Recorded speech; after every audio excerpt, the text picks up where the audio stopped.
वो सूत्र हम यहां से हासिल कर लें। ये मनुष्य जीवन हमें पूर्व जन्म के प्रारब्ध से मिल तो गया है, लेकिन इसको दिव्याति दिव्य बना पाए ये हमारे अब के कर्मों पर निर्भर करता है। कल हमने कथा को विश्राम दिया था, शतम विहाय भोक्तव्यम सहस्त्रम स्नानमाचरे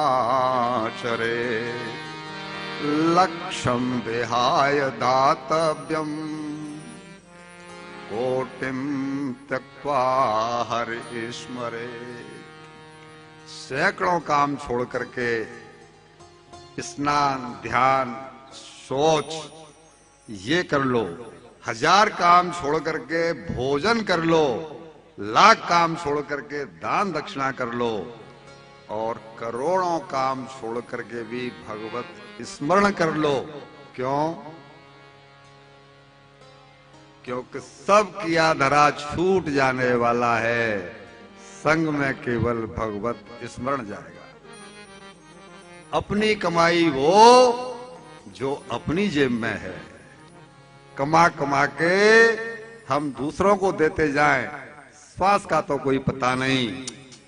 ये जीवन की खटपट कभी खत्म नहीं होने वाली। कोई व्यक्ति ये चाहे कि ये निपट जाए, वो निपट जाए, तब मैं भगवत पथ पर आगे बढ़ूंगा।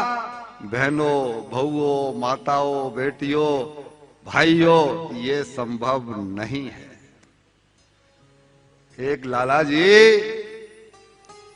एक संत के बड़े प्रेमी थे, पैसे वाले थे, धनाढ्य थे, दुनिया भर का व्यापार पसारा फैला हुआ था, लेकिन भगवत पथ पर चलने लायक उनके पास समय नहीं था। लेकिन संत के पास जरूर जाते थे। क्यों? कि संत का आश्रम गंगा किनारे था।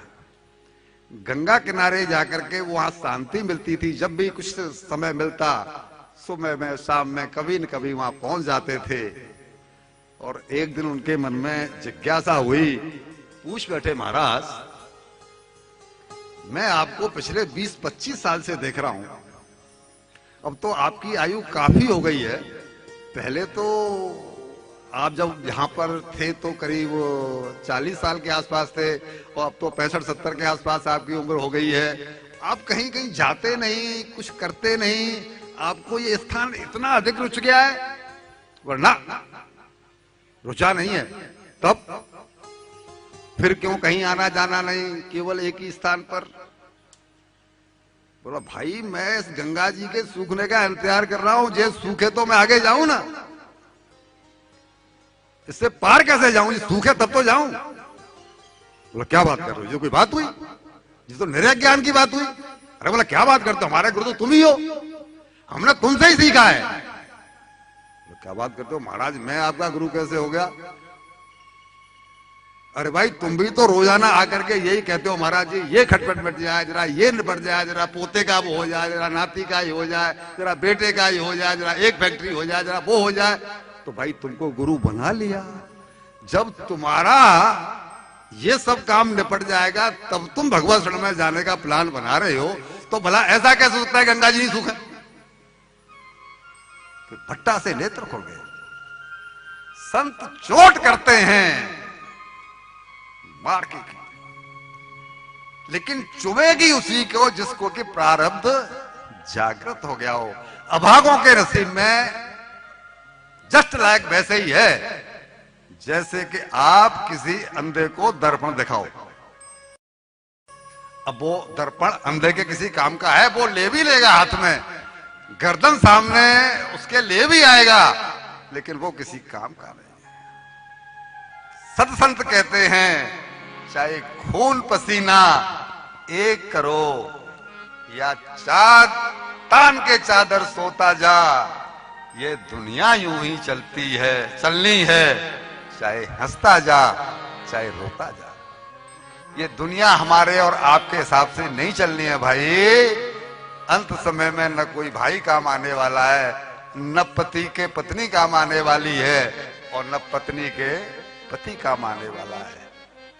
बेटे बहू भी आपकी खूब सेवा कर देंगे, आपके ऊपर करोड़ों रुपया खर्च कर देंगे, मैं लाखों की बात नहीं करता, लेकिन श्वासें किस समय धोखा दे जाएं, कब साथ छोड़ दें, ये कुछ नहीं मालूम।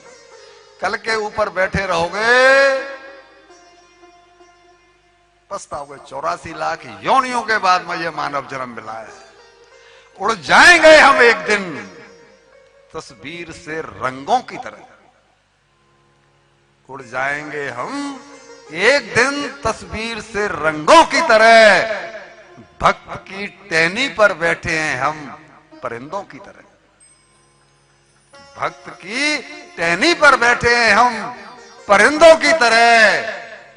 जीवन की किताबों पर भैया जी, बहन जी, माता जी, जीवन की किताबों पर बेशक नए कवर चढ़ाइए,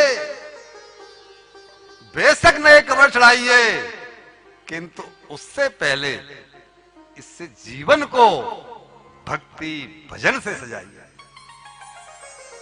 कोई मना नहीं कर रहा बहुत बढ़िया कपड़े पहनने को, कोई मना नहीं कर रहा यहां जाने को, वहां जाने को, बढ़िया से बढ़िया खाने को, बाल बच्चे पैदा करने को, कोई मना नहीं कर रहा, लेकिन इससे जीवन में रंग भी तो हो, वो रंग जिससे कि जीवन खिले।